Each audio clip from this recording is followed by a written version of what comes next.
Welcome to Pratap classes. दोस्तों, Pratap classes के YouTube channel पर आपका स्वागत है। तो आज है 14 जून 2024 और 14 जून 2024 के जितने भी इंडिया और वर्ल्ड के जो करंट अफेयर्स के क्वेश्चन बनते हैं, आज उनका अपने डिस्कशन करेंगे। पूरा वीडियो ध्यान से देखना और लास्ट में आपसे क्वेश्चन पूछूंगा जिनके जवाब आपको कमेंट बॉक्स में देना होगा। आज अपने पढ़ेंगे वैश्विक लैंगिक अंतराल सूचकांक 2024 में भारत का स्थान, कौन सा देश 2025 FIH हॉकी पुरुष जूनियर विश्व कप की मेजबानी करेगा और किसे तीसरी बार राष्ट्रीय सुरक्षा एजेंसी NSA नियुक्त किया गया। इनकी आज हम चर्चा करेंगे पूरे लेटेस्ट न्यूज के साथ में। डेली आपको सुबह मेरी करंट अफेयर्स की एक क्लास मिलती है, तो सारे विद्यार्थी एक बार सेशन को लाइक शेयर करेंगे और जो साथी हमारे इस चैनल पर नहीं है तो जरूर आप उनको सब्सक्राइब करें और इसके पास वाले बेल आइकन का घंटा दबाएं ताकि हम जैसे वीडियो अपलोड करें उसका नोटिफिकेशन आप तक पहुंच जाएगा। तो सभी साथियों को गुड मॉर्निंग। सबसे पहले हम कल के क्वेश्चनों को रिवाइज करेंगे। हाल ही में जनरल मनोज पांडे की जगह नए सेना प्रमुख कौन बन गए? तो उपेंद्र द्विवेदी। G7 शिखर सम्मेलन का आयोजन किस देश में 13 से लेकर 15 जून तक हो रहा है? तो ये इटली के अंदर। क्योंझर सीट से 4 बार के विधायक और मौजूद आदिवासी नेता मोहन चरण मांझी किस राज्य के नए मुख्यमंत्री बने? तो उड़ीसा के। विमान दुर्घटना में मरने वाले उपराष्ट्रपति सोलोस चिलिमा का संबंध किस देश से है? तो इनका संबंध है मलावी से। भारत का कौन सा राज्य मोटो जीपी 2025 संस्करण का आयोजन करेगा? उत्तर प्रदेश। उद्योग संगठन फिक्की की महानिदेशक किसे नियुक्त किया गया? ज्योति विज को। गेल इंडिया लिमिटेड किस राज्य के सीहोर में 1500 KTA इथेन क्रैकर परियोजना स्थापित करेगी? तो मध्य प्रदेश। किस देश ने मिस्र, ईरान, यूएई, सऊदी अरब और इथोपिया के ब्रिक्स में शामिल होने का स्वागत किया? तो ये किया है भारत ने किया है। ये थे कल के क्वेश्चनों का रिवाइज हमने कर लिया। टेस्ट वगैरह आपको डेली मिल रहा है कंटिन्यू। वार्षिक करंट की अपनी टेस्ट सीरीज चल रही है, इसके अंदर डेली लाइव क्लास का टेस्ट, वीकली टेस्ट और मंथली पीडीएफ भी आपको दी जा रही है। तो एक साल के अंदर एक साल का पूरा करंट आपको यहाँ पे मिलता रहेगा, विद पीडीएफ आपको मिलेगी साथ में। तो अभी आप प्रताप क्लासेस का ऐप डाउनलोड कर लेना प्ले स्टोर से, वहां से ये सारी की सारी टेस्ट सीरीज आप ज्वाइन कर सकते हो। और कल आपने देखा होगा राजस्थान पुलिस कांस्टेबल का एग्जाम हुआ था, फर्स्ट शिफ्ट और सेकंड शिफ्ट के अंदर ऑनलाइन एग्जाम हुआ और इसके अंदर लगभग बता रहे थे कि लगभग 2017 से रिलेटेड करंट का क्वेश्चन आया। और इसके अलावा राजस्थान करंट तो लगभग एक या दो ही क्वेश्चन आए थे। और करंट तो कल आप मान सकते हो, करंट तो कल नाम मात्र का ही आया था, क्योंकि 2017 का एक भारत के अंदर जो है भूखमरी यानी कि हंगरी सूचकांक का एक क्वेश्चन पूछ रखा था। और इसके अलावा पुराना जीके आ रहा है राजस्थान का, जो अभी नए जिले बने ना वो नहीं आ रहे, नए पुराने वाले जीके है ना वही आ रहा है इसके अंदर। इसके अलावा इसलिए आपको करंट है, अब इसका कोई मतलब नहीं है। वैसे तो कांस्टेबल में ऐसे करंट इस प्रकार दे रहे हैं। अब देखो 2017-18 का पूरा करंट का यहाँ पे कोई मतलब नहीं है, पिछले 6 महीने का अपने एक साल का करंट आप लिए दे सकते हो। तो एक या दो क्वेश्चन मैंने देखे थे, लगभग 2023 का करंट यहाँ पे पूछा गया था, तो 2024 का एक भी करंट का क्वेश्चन नहीं आया था।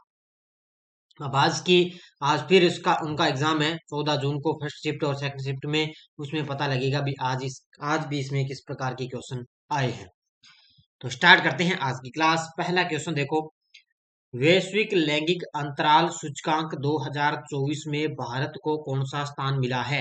वैश्विक लैंगिक अंतराल सूचकांक 2024 के अंदर भारत को कौन सा स्थान मिला? तो ये मिला है 129वां स्थान। ऑप्शन नंबर सी, कौन सा स्थान मिला?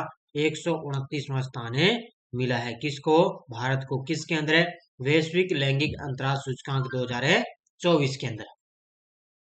तो ये विश्व आर्थिक मंच द्वारा जारी वैश्विक लैंगिक अंतराल सूचकांक के अनुसार भारत 146 देशों में से 2 पायदान फिसल कर 129वें स्थान पर आ चुका है। यानी कि पहले ये 127वें स्थान पर था, लेकिन अब 2 पायदान और नीचे आकर 129वें स्थान पर आ गया। जबकि आइसलैंड ने अपना शीर्ष स्थान बरकरार रखा है। सबसे टॉप पर कौन हो गया? आइसलैंड है, वो लगातार अपना शीर्ष स्थान बनाए हुए है। 5 देशों में आइसलैंड के बाद में फिनलैंड, नॉर्वे, न्यूजीलैंड और स्वीडन का स्थान रहा। वैश्विक स्तर पर सूडान 146 देशों के सूचकांक में सबसे निचले स्थान पर रहा है। तो सबसे नीचे स्थान पर कौन है? सूडान है। सबसे टॉप पर है आइसलैंड, और अपने भारत को इसके अंदर 129वां स्थान मिला है। कौन सा देश 2025 FIH हॉकी पुरुष जूनियर विश्व कप की मेजबानी करेगा? कौन सा देश है 2025 FIH हॉकी पुरुष जूनियर विश्व कप की मेजबानी करेगा? तो वो करेगा अपना देश भारत। कौन सा करेगा 2025 के अंदर हॉकी पुरुष जूनियर विश्व कप की मेजबानी करेगा? कौन सा देश करेगा? अपना देश भारत। तो भारत अगले साल पुरुष जूनियर हॉकी विश्व कप की मेजबानी करेगा और ये अंतर्राष्ट्रीय हॉकी महासंघ FIH के कार्यकारी बोर्ड ने ये घोषणा की है। और जो ये आगामी 2025 के अंदर जो प्रतियोगिता है वो दिसंबर के अंदर खेली जाएगी और इस प्रतियोगिता में ये पहला अवसर होगा जब इसके अंदर 24 टीमें भाग लेंगी। तो ये दिसंबर के अंदर इसका आयोजन होगा और पहली बार इसके अंदर 24 टीमें भाग लेगी। अब भारत ने इससे पहले 3 बार मेजबानी की है। 2013 के अंदर नई दिल्ली, 2016 लखनऊ और 2021 भुवनेश्वर में टूर्नामेंट की मेजबानी कर चुका है। और अब 2025 के अंदर भारत है वो पुरुष जूनियर हॉकी विश्व कप की मेजबानी करेगा। नेक्स्ट देखो, हाल ही में किसे तीसरी बार राष्ट्रीय सुरक्षा एजेंसी NSA नियुक्त किया गया है? NSA यानी कि राष्ट्रीय सुरक्षा एजेंसी का तीसरी बार प्रमुख नियुक्त किया गया है अजीत डोभाल को। ऑप्शन नंबर 1 है किसको किया गया? अजीत डोभाल है, वो तीसरी बार है राष्ट्रीय सुरक्षा एजेंसी NSA नियुक्त हो चुके हैं। ये तस्वीर में आप देख सकते हो, ये है अजीत डोभाल। इसके अलावा एक नियुक्ति और है, तो अजीत डोभाल को तीसरी बार NSA नियुक्त किया गया और PK मिश्रा PM मोदी के प्रधान सचिव बने रहेंगे। ये भी पॉइंट आपको याद रखना है।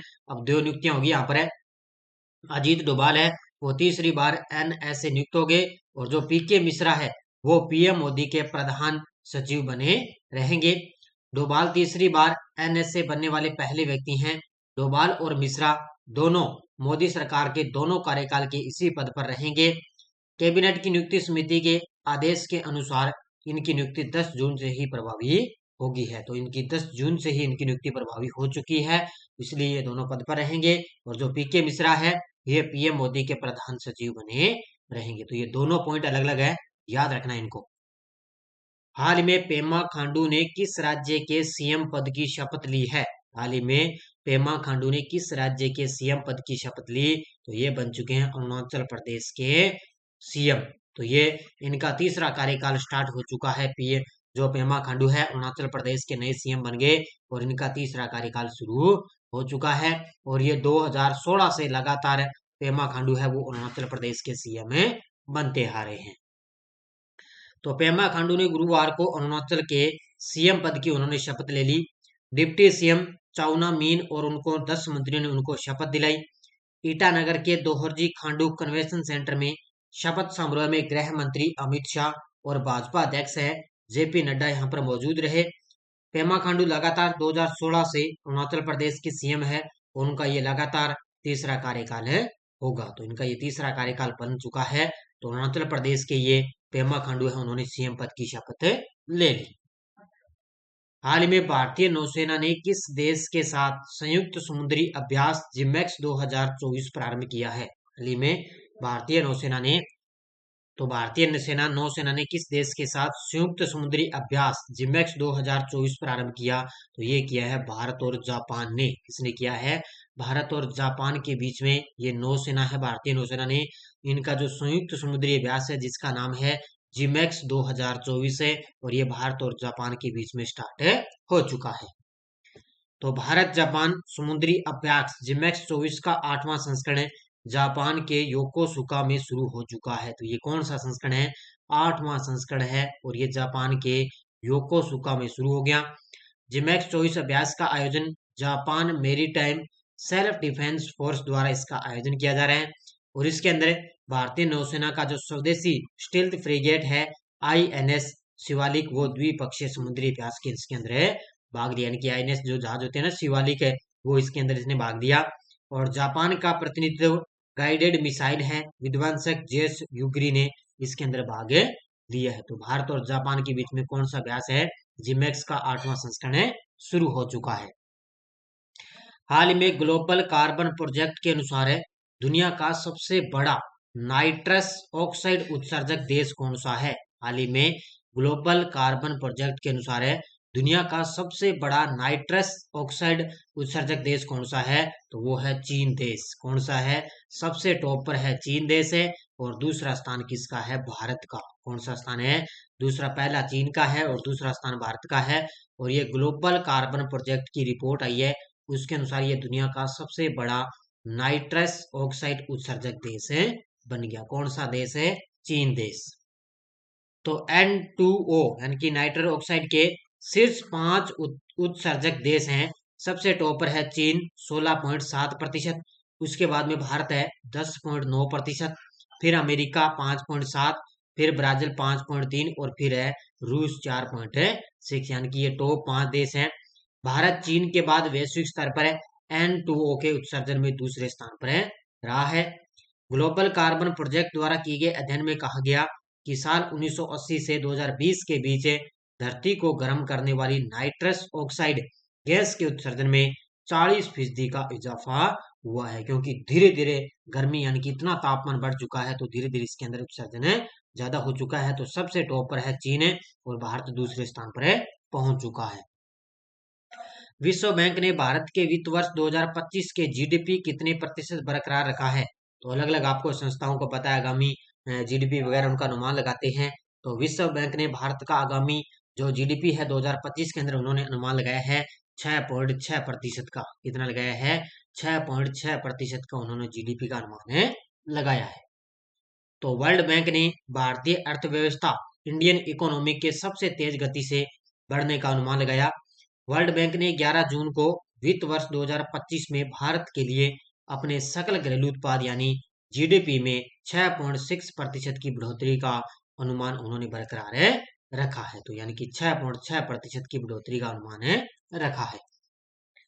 हाल ही में लेफ्टिनेंट जनरल वेकर उज जमान किस देश के सेना प्रमुख बने हैं। हाल ही में लेफ्टिनेंट जनरल वेकर उज जमान ये किस देश के नए सेना प्रमुख बन गए, तो ये बन चुके हैं बांग्लादेश के। ऑप्शन नंबर सी, ये तस्वीर में आप देख सकते हो बांग्लादेश के सेना प्रमुख कौन बन गए, वेकर उज जमान है, ये बांग्लादेश के नए सेना प्रमुख बन गए। तो रक्षा मंत्रालय ने इसकी जानकारी दी है कि लेफ्टिनेंट जनरल वेकर उज जमान ये 23 जून से कार्यभार संभालेंगे और इनको आगामी 3 साल के लिए बांग्लादेश सेना के प्रमुख के रूप में इनको नामित किया गया है। तो बांग्लादेश सेना के ये प्रमुख बन गए वेकर उज जमान, तो अगले 3 साल के लिए पद संभालेंगे। अब आपको एक पॉइंट याद रखना है, अमोल काले का न्यूयॉर्क में निधन। तो ये तस्वीर में आप देख सकते हो, ये मुंबई क्रिकेट एसोसिएशन के अध्यक्ष हैं अमोल काले। इनका न्यूयॉर्क में हार्ट अटैक से निधन हो चुका है। तो ये मुंबई क्रिकेट एसोसिएशन के अध्यक्ष हैं अमोल काले, इनका न्यूयॉर्क में निधन हो गया। अमोल काले 47 साल के थे। 2022 से ही उन्होंने एमसीए के अध्यक्ष थे और भारत पाकिस्तान के बीच T20 विश्व कप 2024 का मुकाबला देखने के लिए वो न्यूयॉर्क पहुंचे थे। तो ये मुंबई क्रिकेट एसोसिएशन के अध्यक्ष थे अमोल काले और उनका वहां पर निधन हो चुका है। ये टेलीग्राम ग्रुप है, कोई सूचना आती है, कोई लिंक आ गया, कोई नोटिफिकेशन आ गया, सब आपको टेलीग्राम पे सूचना मिलती है। पिछले वीडियो क्वेश्चन क्या था, कौन सा देश तीसरे संयुक्त सैटेलाइट मिशन तृष्णा पर मिलकर काम कर रहे हैं, तो वो है भारत और फ्रांस से। बहुत सारे विद्यार्थियों ने बड़े शानदार तरीके से जवाब दिए, उन सभी को हार्दिक शुभकामनाएं। अब देखो क्वेश्चन फॉर यू, भारतीय नौसेना की पहली महिला हेलीकॉप्टर पायलट कौन बनी है, प्रतिमा सिंह है, शिवांगी सिंह, अनामिका राजीव या इनमें से कोई नहीं। इसका जवाब आपको कमेंट बॉक्स में देना है। ये थी आज की अपनी करंट अफेयर्स की क्लास। सारे विद्यार्थी एक बार वीडियो को ज्यादा जाती लाइक शेयर करते रहना और अपनी सीईटी के वगैरह स्पेशल वर्ल्ड इंडिया राजस्थान तीनों का करंट है, एलडीसी की स्पेशल चल रही है जिसको एग्जाम है 11 अगस्त को, और RPSC first grade second grade की विद प्रीवियसली जो क्वेश्चन पेपर है दोनों के उनके अलग अलग ऐप के अंदर अपलोड है। तो पीडीएफ के अंदर आंसर की लगी हुई है, दोनों के अंदर 1 साल की वैलिडिटी है और दोनों के 50-50 रुपए आपके लिए ये दी जा रही है ताकि आप बढ़िया तरीके से पीछे के पेपरों का अध्ययन कर सकें। और इसके अलावा अपनी इंडियन पॉलिटी की चल रही है, फर्स्ट ग्रेड की चल रही है, और एनसीईआरटी बुक है, जनरल साइंस है, ये बढ़िया तरीके से अपनी टेस्ट सीरीज चल रही है, आप ले सकते हो। तो सारे विद्यार्थी एक बार वीडियो को ज्यादा लाइक शेयर करते रहना। धन्यवाद, जय हिंद, जय भारत।